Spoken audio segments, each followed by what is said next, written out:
चलिए, अभी हम पढ़ेंगे ब्लैक बुक का इडियम्स। हम ब्लैक बुक का इडियम्स क्या कर रहे थे, ट्रिक से याद कर रहे थे। और लास्ट में जब ट्रिक से याद करने के बाद क्या करते थे कि हम मॉक टेस्ट लगाते थे और उसमें पता चलता था याद हुआ है या नहीं याद हुआ है। हम A B C D E F G H सारा हम करवा चुके हैं।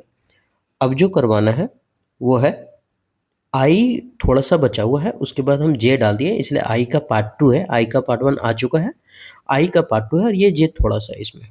ठीक है, तो ज़्यादा समय ना लेते हुए हम स्टार्ट करते हैं। एग्जाम सामने है तो आप इसको एक बार देखिएगा तो कॉन्फिडेंस आ जाएगा कि हाँ हम मीडियम से पढ़ के आए हैं। और एग्जाम का टाइम आप डबल फास्ट में अगर करके देख लीजिएगा ना तो आपका रिवीजन हो जाएगा। ठीक है, तो हम बढ़ते हैं पहला क्वेश्चन की ओर। पहला है in the in the nick of time. In the nick of time मतलब सही समय पर, मतलब जिस समय में सोचे थे बस वही समय का बात किया है। In the nick of time, एकदम सटीक समय पर।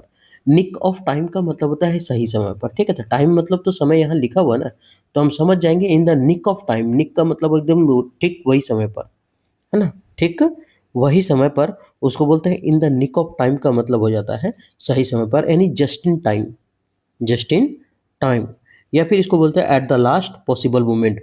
एकदम अंतिम क्षण में जिसको बोलते हैं ना कि अरे यार लास्ट लास्ट में साला 2 रन मारना था, एक अटी छुआ, 1 रन दौड़े, साला जी जान लगा करके दूसरा दौड़ गए, है ना, तो उसको बोलते हैं in the nick of time. Nick of time का मतलब होता है सही समय पर। निक ऑफ टाइम का मतलब क्या होता है, सही समय पर। हाँ, ऐसा ही अगर निक का मतलब देखिएगा तो आ जाएगा होल मीनिंग। होल, होल का मतलब क्या होता है, वो क्या बोलते हैं उसको, छेद, है ना। तो यहाँ है निक ऑफ टाइम मतलब सही समय पर, सटीक समय पर।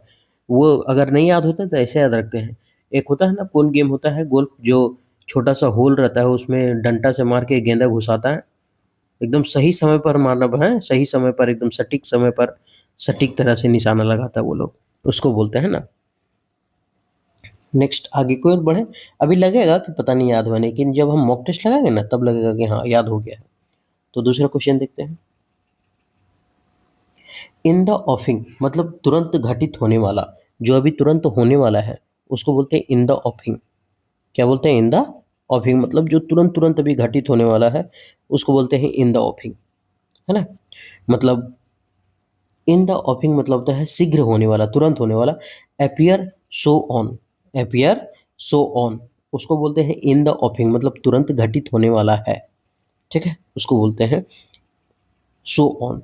ठीक है, एक होता है ना इडियम्स, क्या बोलते हैं उसको, ऑफिंग मी। एक होता है ऑफिंग मी, इसका मतलब नहीं होता है कि मुझे मार डालो, इसका मीनिंग होता है मुझे मार डालो, मार डालो। सबका मीनिंग बदल जाता है। तो इन द ऑफिंग, ऑफिंग का मतलब होता है तुरंत होने वाला है, तुरंत एकदम शीघ्र तुरंत होने वाला है।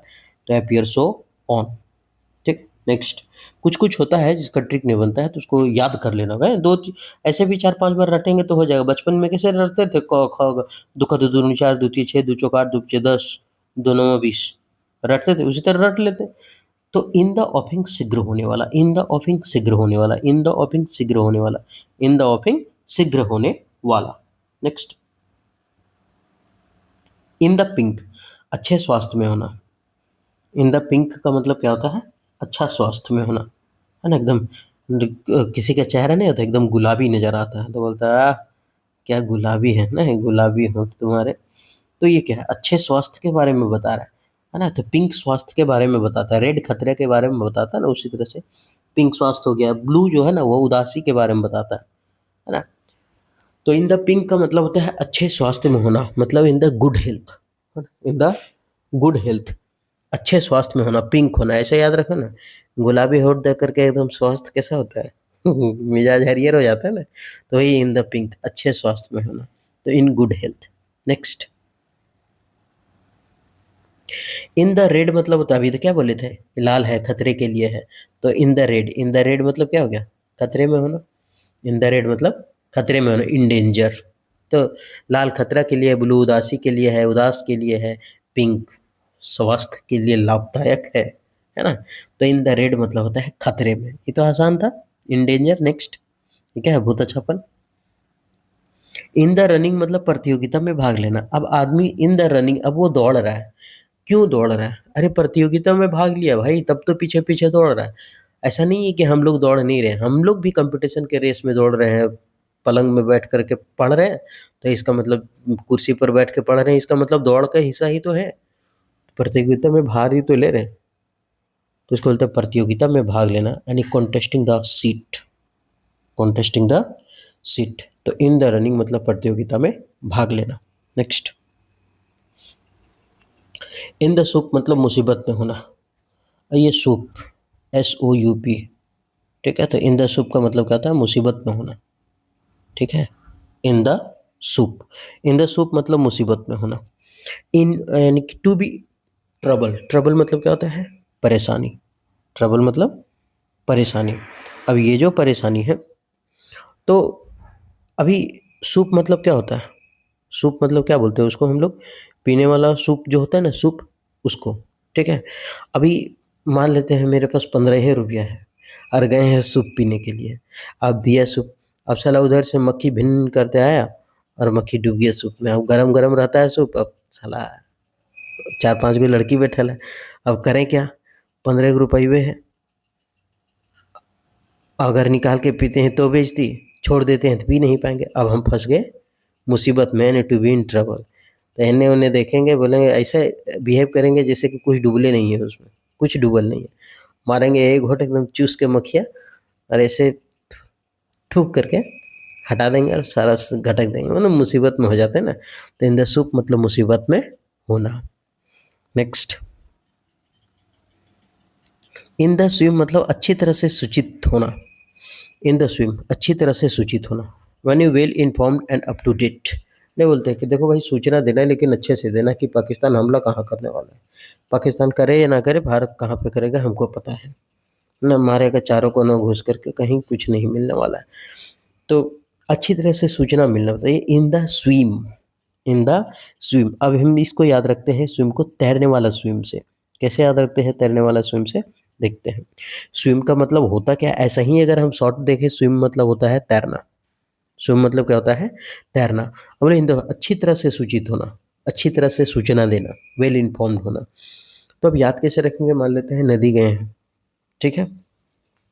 अब नदी के इस पार से उस पार होना था, तो बोले देखो भाई वो स्विम करके आ रहा है, तैर के आ रहा है, उसके पास कोई नाव नहीं है। तो बोल रहे तुम अच्छा तरह से सूचना दे रहे हो? तो बोला हाँ एकदम अच्छे से सूचना दे रहे हो। बोला क्यों? बोला कि नहीं सर वो लड़का है ना, थोड़ा बहुत ज़्यादा हट्टा कट्ठा जवान है, तो तैर सकता है वो, है ना। पूछे हैं दूसरा से, तो बोला है कि नहीं वो तैर के ही जाएगा, लेकिन आज छोड़ेगा नहीं। तो इन द स्विम मतलब अच्छी तरह से सूचना मिल गया है उसको कि स्विम करके ही आने वाला है, तैर के ही आने वाला है, ठीक है। आगे की ओर बढ़े। ऐसा ही मतलब नहीं बोलते कि टेढ़ा मेढ़ा जैसे याद करो, एग्जाम में एकदम फट से दिमाग में आ जाएगा। Next, in the teeth of, in the teeth of का मतलब होता है प्रत्यक्ष में विरोध कर होना। प्रत्यक्ष में विरोध होना मतलब विरोध करना, और क्या, यही तो बोल सकते हैं, और क्या बोल सकते हैं इसको? तो उसको बोलते हैं प्रत्यक्ष में विरोध होना। उसको बोलते हैं, अच्छा तीत मतलब होता क्या है? हम तो जानते हैं तीत मतलब दांत निकालने वाला चीज ही, है ना। तो इन द तीत ऑफ मतलब विरोध करना। अब विरोध कर देते हम लोग क्या करते हैं? इन द तीत of, in the teeth of मतलब प्रत्यक्ष में, in spite of something, directly against, मतलब कुल मिला के पूरे पूरी विरोध करना। नहीं होता है गुस्सा से कोई अगर मेरा दांत पीसने लगता है, तो क्यों दांत पीसता है? विरोधी होता है तब तो, ये लोग को मनो कर दो बच्चों, एकदम दांत खींच के। तो इन द टीथ ऑफ मतलब होता है प्रत्यक्ष में विरोध होना। प्रत्यक्ष में विरोध होना, इन द टीथ ऑफ प्रत्यक्ष में विरोध होना, इन स्पाइट ऑफ समथिंग, या फिर डायरेक्टली अगेंस्ट, या फिर इनडायरेक्ट अपोजिशन टू, ठीक है। नेक्स्ट, ऐसे याद रखना, इन द टीथ ऑफ, अरे यार दांत कब चबाते हैं? जब दूसरे को विरोध करते हैं। इनवेक, इनवोक मतलब होता है प्रचलन में होना। ये क्वेश्चन हम गलत मार के आए थे एग्जाम में, शायद CGL का ही था, और हमको पूछा था, बस हम गलत मार के आ गए थे। गलत क्यों मार के आए थे हम बताते हैं अभी। एक तो ये लिखा हुआ है मतलब प्रचलन में होना होता है, भोग, भोग ही पढ़ेंगे। एक होता है वेग, ठीक है। एक होता है वेग जिसका मतलब होता है अस्पष्ट, हम उसको अंग्रेजी लिख देते हैं, स्पेलिंग लिख देते हैं, ये होता है, ठीक है। और इसका मतलब होता है अस्पष्ट। और ऑप्शन तो देखो SSC का, कि वहाँ प्रचलन में भी लिखा था और अस्पष्ट दिया था, दोनों मीनिंग लिखा हुआ था इन वेग का। एक तो वोक था, एक वेग था। स्पेलिंग में अंतर क्या है? बस खाली एक टी अगर यहाँ खाली लेन पार दें ऐसे तो ये हो जाएगा ए। और वहाँ यही मिस्टेक हुआ था हमसे और ये हम गलत करके आ गए थे। तो वेग मतलब होता है अस्पष्ट, लेकिन भोग मतलब होता है प्रचलन में होना। तो अभी आईपीएल भोग में कौन है? भले ही चेन्नई बाहर हो गया है, लेकिन सबसे ज़्यादा चर्चित, सबसे ज़्यादा फैन फॉलोइंग एमएसडी। हम किसी को बुराई नहीं कर रहे हैं कि विराट कोहली खराब है, सब अच्छे हैं, लेकिन एमएसडी है ना, येलो आर्मी ज़्यादा चमकता है। तो इन भोग मतलब प्रचलन में होना और वेग मतलब आज फिर तक कंफ्यूज मत होइएगा, हम कंफ्यूज होकर के गलत करके आए थे इसको। ठीक है, आगे बढ़े। इन्स एंड आउट्स पूरा विवरण दो। देखो अब ऐसे याद रखते हैं हम। अब यहाँ इन्स और आउट्स हम नहीं देखते। इन मतलब हम समझते हैं, देखो अंदर। इन मतलब हम क्या समझते हैं? अंदर। आउट्स मतलब हम क्या समझते हैं? बाहर। देखो भाई, अंदर बाहर सारा जानकारी हमको देना तुम। एक भी बात छुपा होनी चाहिए, उसका अंदर का घर का बात क्या है, उसका घर के बाहर का बात क्या है, अंदर और बाहर सबकी जानकारी हमको चाहिए तो चाहिए। मतलब पूरा विवरण हमको चाहिए, तो उसको बोलते हैं इन्स एंड आउट्स, पूरा विवरण, फुल डिटेल्स। ठीक है। अब 10 क्वेश्चन हो गए ना, अब लगता है पता नहीं याद हुआ कि नहीं, देखते तो जा रहे हैं, तो मॉक टेस्ट लगा करके देख लेते हैं ना। In the nick of time. Nick मतलब क्या बोलते हैं? छोटा सा होल जिसको बोलते हैं, छेद। इन निक ऑफ टाइम, टाइम आ गया मतलब सही, अरे यार सही समय पर आ गया रे। In the nick of time मतलब सही समय पर। ये हो गया पहला क्वेश्चन। इन द ऑफिंग हम क्या बोले थे कि जो चीज़ याद नहीं होता ना उसको बार बार रटिए। इन द ऑफिंग तुरंत होने वाला, इन द ऑफिंग शीघ्र होने वाला, इन द ऑफिंग शीघ्र होने वाला, इन द ऑफिंग शीघ्र होने वाला। तो इन द ऑफिंग का मतलब होता है जो तुरंत घटित होने वाला है। इन द पिंक, अब गुलाबी होठ देख के क्या दिमाग में आता है? गुलाबी आँखें नहीं, गुलाबी होंठ देखना है ना, तो होंठ देखेंगे तो मेरा स्वास्थ्य जो बिगड़ल था वो अच्छा हो जाएगा। तो अच्छा हो जाना है ना, पूरा एकदम जीवन बीमा ठीक हो जाएगा। इन द रेड, अब रेड है, लाल है तो खतरा है, तो खतरे में होना। 4 नंबर। पाँचवा इन द रनिंग, अब हम लोग कूद रहे हैं, क्यों? प्रतियोगिता में तो कूद रहे हैं। हमको एमटीएस में लेना है, हमको सीएचएसएल निकालना है, हमको सीजीएल निकालना है, सीपीओ निकालना है, स्टेनोग्राफर निकालना है, सारे निकालना है हमको। तो हम रनिंग में है भाई, हम प्रतियोगिता में भाग ले रहे हैं, तभी तो इन द रनिंग मतलब प्रतियोगिता में भाग लेना, दौड़ रहे हैं। नेक्स्ट। इन द सूप हम क्या बोले थे? जब गए थे मार्केट में पीने के लिए तो माछी गिरी, मक्खी में गिर गया था उसमें, और उसको फिर चूस के फेंके थे, परेशानी में हो गए थे ना, तो मुसीबत में हम फंस गए थे। In the soup. 6 number. In the swim, वो तैरने के लिए जान रहा था और उसको सूचना बहुत अच्छे से मिला, वो लड़का तैर के ही आएगा क्योंकि उसके पास कुछ नहीं। बोला सही बोल रहा, बोला एकदम सूचना सही है। तो इन द स्विम का मतलब होता है कि एकदम अच्छी तरह से सूचित होना। In the teeth of, teeth यानी दांत। दांत हम कब पीसते हैं? अरे मार दबर, ऐसा कब पीसते हैं दांत हम? जब दूसरे को विरोध करते हैं, तो प्रत्यक्ष विरोध करना। इन वोग, एक होता था वेग, इसका मतलब क्या था? अस्पष्ट। और एक होता है वोग, इसका मतलब क्या था? प्रचलन में होना। तो ये होगा प्रचलन में होना। 9 नंबर। इन्स एंड आउट्स बोले अंदर और बाहर दोनों का जानकारी हमको देखना, मतलब पूरा जानकारी देना, पूरी डिटेल जानकारी देना। हो गया। नेक्स्ट, आगे की ओर बढ़े। 11 नंबर क्वेश्चन। आयरन फिस्ट का मतलब होता है शक्ति से। आयरन का मतलब क्या होता है? लोहा। लोहा क्या रहता है? मजबूत ही तो रहता है। मजबूत मतलब क्या रहता है? सख्त, है ना। मजबूत होता है आयरन मतलब लोहा। लोहा क्या रहता है? मजबूत रहता है। जिस तरह से लोहा सख्त है, कड़ा है, उस तरह से ये भी कड़ा रहना पड़ेगा, है ना।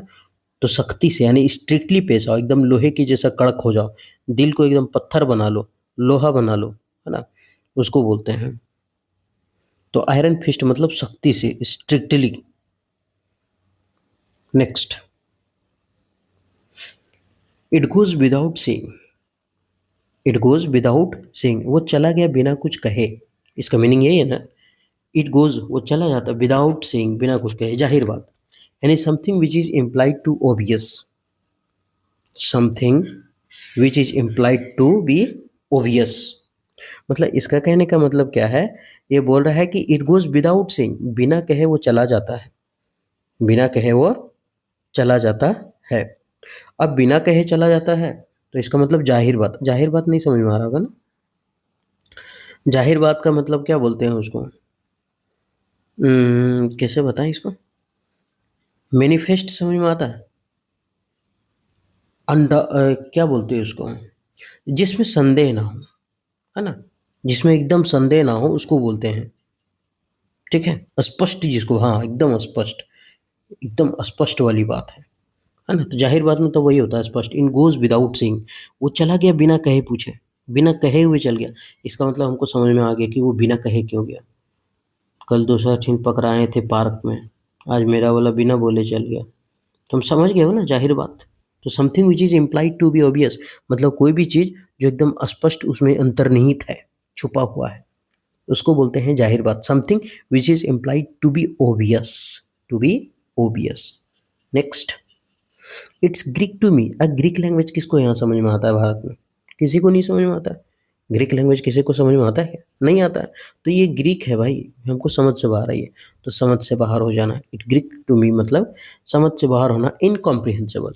जो सीजीएल में पैसेज आता है ना, वो रहता है कॉम्प्रिहेंसिबल, समझने लायक, और यह इनकॉम्प्रिहेंसिबल, समझने नहीं लायक, नहीं समझ पा रहे हैं। तो ग्रीक लैंग्वेज कहाँ से समझ पाएंगे? अपना एक इंग्लिश तो समझ ही नहीं पा रहे हैं, फिर ग्रीक कहाँ से सीखें? इट्स नॉट रॉकेट साइंस, मतलब ये कोई रॉकेट साइंस नहीं है। नहीं बोलते हैं कौन मर बड़का काम है, ऐसा कर रहा है जैसे पहाड़ धंसना है। हम लोग यही नहीं बोलते हैं, ऐसा कर रहा है जैसे पहाड़ धंसना है। मतलब क्या है, ऐसा कर रहा है जैसे पहाड़ धंसना है, मतलब ऐसा कर रहा है जैसे बड़ी मुश्किल काम है। मतलब क्या बोलना चाह रहा है, मतलब ये आसान काम है। तो it's not a rocket science, ये रॉकेट साइंस नहीं है, ये तो साधारण काम है ना? साइंस में पढ़ करके हमको रॉकेट नहीं ना। Used to say that you do not think that something is very difficult, मतलब आप ऐसे सोचें कि ये कोई मुश्किल काम है ही नहीं, डू और टू अंडरस्टैंड, समझने के लिए हो या करने के लिए हो, है ना? कोई मुश्किल, मतलब साधारण काम है। मतलब आप कहने के लिए जो यूज़ करते हैं, यूज्ड टू से आदि हो जाता है कहने के लिए, that you do not think that something is very difficult. तुम मत सोचो कि कोई भी काम जो है वो बहुत ही मुश्किल है करना और समझना। ये साधारण है, it's not a rocket science. It is not a rocket science, ये साधारण, मतलब मुश्किल काम नहीं है, ये साधारण है। नेक्स्ट, आइवरी टावर, एकांत में होना। आइवरी टावर मतलब क्या होता है? एकांत में होना। अब इसको समझते हैं एकांत में होना का मीनिंग। सबसे पहले टावर समझते हैं, जो हम लोग रहता है ना सिम उम, क्या बोलते हैं उसको? जियो का टावर होगा, आइडिया, वोडाफोन, यूनिनॉर पहले चलता था ना, ये सब का टावर होगा। तो टावर कहाँ रहता है? किसी के घर के पास रहता है? नहीं ना, किसी के घर के पास तो नहीं रहता है। तो आइवरी टावर्स मतलब क्या? टावर तो हमेशा क्या रहता है? एकांत में ही, क्या है, पिंजड़े में बंद है। एकांत में है तो है, एकांत में ना है वो, तो उसको बोलते हैं आइवरी टावर्स। आइवरी टावर्स, ठीक है? तो उसको बोलते हैं आइवरी टावर्स, मतलब एकांत में होना, डिटैचमेंट एंड सेक्लूजन। ऐसे सेक्लूजन मतलब अकेला होना, डिटैचमेंट मतलब वही अटैच नहीं है, नहीं बोलता है उससे मेरा अटैचमेंट हो गया है। अब तो डिटैचमेंट हो गया मतलब तुम अकेला हो गया, है ना? ऐसे भी अगर नाउन के रूप में आइवरी रहे तो इसका मतलब होता है हाथी का वो जो लमका दांता रहता है ना, वो हाथी दांत, आइवरी मतलब। नेक्स्ट, जॉन्डिस्ड आई, पक्षपाती नज़र। जॉन्डिस्ड आई का मतलब क्या होता है? पक्षपाती नज़र, है ना? मतलब पहले से उसका आँख जो है ना, वो जॉन्डिस दिखाई दे रहा है उसको, मतलब ऐसे ही याद रख लेते हैं, है ना? तो जॉन्डिस्ड आई का मतलब होता है पक्षपाती नज़र। पक्षपाती नज़र मतलब गलती कोई किया है, फिर भी हम उसी के पक्ष में रहेंगे, है ना? जॉन्डिस्ड आई मतलब पक्षपाती नज़र। प्रीजुडिसाइड व्यू, प्रीजुडिसाइड मतलब पहले से निर्णय लिया हुआ, कि तुम उसको 2 फीट पहले मारा हम देखे हैं, लेकिन फिर भी हम यही बोलेंगे कि तुम सही था, है ना? हम यही बोलेंगे कि नहीं हम नहीं देखे थे, ये मारा कि नहीं, लेकिन ये नहीं मारा होगा, बड़ा सीधा है। मतलब पहले से ही निर्णय हम तय कर लिए कि भाई इसी का पक्ष लेना है। उसको बोलते हैं जॉन्डिस्ड आई, है ना? पीलिया हो गया है तुम्हारा आँख में, जैसे इन्हें बोलते हैं, वो क्या बोलते हैं, आँख में कुत्ता मुत दिया है, दिखा नहीं सबसे पहले कौन मारा? तो हम लोग इस तरह से बोलते हैं ना कि आँख, मतलब आँखें में कुकुर मुत दिया। लेकिन अगर अंग्रेजी भाषा में बोले, अगर सीबीएसई लोग, अगर सीबीएसई बच्चा सब या फिर लड़का-लड़की सब बोले, तब उसको बोलेगा कि आँख में पीलिया हो गया है, नहीं दिखता है कौन क्या किया है, मतलब पक्षपात बनता है ज़्यादा, ऐसा है, ठीक है? तो वही है जॉन्डिस आई मतलब पक्षपाती नज़र। नेक्स्ट, जॉग समन्स मेमोरी, यादें ताज़ा करना। जॉग समन्स मेमोरी मतलब यादें ताज़ा करना, है ना? पुराने बीती हुई बातें को याद करना, है ना? उसको बोलते हैं जॉग। जॉग समन्स मेमोरी मतलब क्या होता है? ये जॉगिंग मतलब क्या होता है? धीरे-धीरे दौड़ना, है ना? तो ये जॉग समन्स मेमोरी है। मतलब अपना जॉगिंग मतलब धीरे-धीरे दौड़ना, समन्स मेमोरी। किसी की मेमोरी को हम धीरे-धीरे तो याद करते हैं ना। एक ही बार हड़बड़ा के याद होता है? नहीं, अरे वहाँ ये किए थे, फिर अच्छा उसके बाद यहाँ गए थे, धीरे-धीरे याद होता है ना। तो जॉगिंग धीरे-धीरे जॉग धीरे से याद रखते हैं इसको। तो हम ऐसे भी मेमोरी है मतलब याद ही होगा। किसी की मेमोरी याद कर रहे हैं, तो यादें को क्या कर रहे हैं हम? ताज़ा कर रहे हैं, to cause someone to remember something, मतलब किसी के कारण याद कर रहे हैं। Next, jumping down my throat. अच्छा ये है, हम लोग क्या बोलते हैं, ऐसे गला उठा करके देखिए तो कंठ निकला हुआ रहता है बहुत कोई का, है ना? और जब ज़ोर-ज़ोर से चिल्लाने लगा तो उसका जो कंठ है ना लिफ्ट, वो ऊपर नीचे कंठ होने लगता है। कंठवा ऊपर-नीचे होने लगता है। कब होने लगता है ऊपर-नीचे? देखिए आराम से अगर बोलेगा ना तो कंठवा ऊपर-नीचे नहीं होगा। लेकिन अगर चिल्ला-चिल्ला के बोलने लगेगा, भाग साला उठक-पटक देंगे तेरी माँ की साकी नौका, तो मतलब क्या है, ऊपर-नीचे लिफ्ट ज़्यादा क मतलब कंठ ज़्यादा हो रहा है, तो jumping down my throat, throat मतलब गला, और गला बोले वाला क्या है, एकदम फटाफट ऊपर-नीचे हो रहा है, जंपिंग डाउन कर रहा है। इसका मतलब हम दूसरे को फटकार रहे हैं, चिल्ला रहे हैं किसी पे, है ना? तो स्कॉल्ड कर रहे हैं, डाँट रहे हैं, रेप्रिमेंड कर रहे हैं। नेक्स्ट, अच्छा खत्म हो गया, ये भी खत्म हो गया। वाह! ये कहीं गड़बड़ तो नहीं ना हो रहा है? चलिए, आयरन फिस्ट, आयरन का मतलब क्या था? लोहा, और लोहे जैसा हमको क्या बनना पड़ेगा? सख्त बनना पड़ेगा, कड़ा बनना पड़ेगा, सख्ती से। इट गोज़ विदाउट सेइंग, बिना कहे चला गया, मतलब समझ लो बात, स्पष्ट है कि कोई कांड हुआ होगा, ज़ाहिर बातें, है ना? Next, it's Greek to me, Greek language किसी को समझ में आता है? इंग्लिश तो समझ में नहीं आ रहा है, ग्रीक कहाँ से समझ में आएगा? समझ से बाहर। Next, it is not rocket science, ये कोई रॉकेट साइंस नहीं है, ठीक है? बहुत आसान काम है, साधारण काम। आगे बढ़े, आइवरी टावर, आइवरी मतलब क्या था? हाथी दांत। लेकिन टावर, आइवरी टावर है, हाथी का दांत का टावर बना दिया। और वो टावर कहाँ लगेगा? अरे अकेला एकांत में जहाँ रहेगा टावर, कभी भी देखें घर के बीच में लगा होगा टाउन में, एकदम जंगल उंगल में एकांत में लगा रहता है, सुनसान प्लेस पर। जॉन्डिस टाई, हम लोग क्या बोलते हैं? आँखें में कुकुर मुद्दे ले ओकरे साथ दे ही। लेकिन वहाँ अगर सीबीएसई वाले बोलेगा, पीलिया हो गया आँख में तुम्हारा, क्या तुम्हारे आँखों में पीलिया है? क्या तुम्हारी आँखों में दाल का कमी है, पीलिया है, पीला-पीला दाल का? तो जॉन्डिस टाइप मतलब पक्षपाती नज़र, पहले से सोच लिए थे गलती किसको बताना है। जॉग समन्स मेमोरी, किसी की मेमोरी को जॉग करना मतलब धीरे-धीरे याद करना। तो क्या करें, यादें ताज़ा कर रहे थे। जंपिंग डाउन माय थ्रोट, मेरा गला एकदम जंप कर रहा है, ऊपर-नीचे कंठवा हो रहा है, नीचे ऊपर, नीचे ऊपर। इसका मतलब किसी को ज़ोर-ज़ोर से चिल्ला रहे होंगे, डाँट रहे होंगे, रेप्रिमेंड कर रहे होंगे, स्कोल्ड कर रहे होंगे ना। एक और था ना इसी तरह से एक इडियम था, one of peace of mind, ऐसे ही करके था, है ना? समवन पीस ऑफ माइंड ऐसे करके था, डाँटना। हाँ, अब ये हो गया खत्म। हमको लगता है ये भी ना खत्म हो गया होगा, इतना ही होगा, इसीलिए इतने में दिया हुआ है, क्योंकि ज़्यादा रहता तो 20 तक हम क्वेश्चन लेकर के हर बार आते हैं। तो आप देखे होंगे कि ये जो पढ़े हैं, हालाँकि आप अगर यूट्यूब में सर्च कीजिए ना तो अभी कितना होने जा रहा है, 23 मिनट। मतलब 23 मिनट 24 मिनट में अगर वीडियो देखिएगा तो कोई बोलेगा कि 24 मिनट में 50 क्वेश्चन कीजिए, 24 मिनट में 60 क्वेश्चन कीजिए, 24 मिनट में ये कीजिए, वो कीजिए। ठीक है भाई, आप बता दीजिए, उससे अच्छा है कि हम बुक रीडिंग कर लेंगे। 24 मिनट में हम कम से कम नहीं हो पाता तो 70 को ज़रूर ही पढ़ लेंगे कि रीडिंग ही करना है। लेकिन हम लोग क्या करते हैं कि जी, ये एक होता है ना कि अगर सफलता लेना है तो सफलता का शॉर्टकट नहीं है। आप ये सोचिएगा कि हमको अगर 1 घंटा में 500 वर्ड मीनिंग करा करके वन वर्ड या फिर इडियम्स करा के चला जाए, तो अब ये भी याद रखिए कि वो 1 घंटा में पढ़िएगा ना, और जो 1 घंटा में पढ़िएगा तो आगे 4 घंटा में भूल जाइएगा। लेकिन जो 2 घंटा में पढ़िएगा ना, अगला 2 महीना तक नहीं भूलिएगा। ये भी याद रखना होगा। सफलता को कोई शॉर्टकट रास्ता है ही नहीं। थोड़ा-सा मेहनत करके पढ़ना ही पड़ेगा। एक बार पूरा आप देख लीजिए ना, बाद में रिवीजन करना है डबल फास्ट करके देख लेंगे भाई। ठीक है, फटाफट देख लेंगे, सीख जाएँगे पूरा। लेकिन ये जो यूट्यूब पे हवा काट के रखे ना, क्या बोलते हैं कि 1 घंटा में पूरा ब्लैक बुक रिवीजन। शकरकंद, तुम्हारा बाप पढ़ा है 1 घंटा में पूरा ब्लैक बुक? तुम पढ़ा रहा?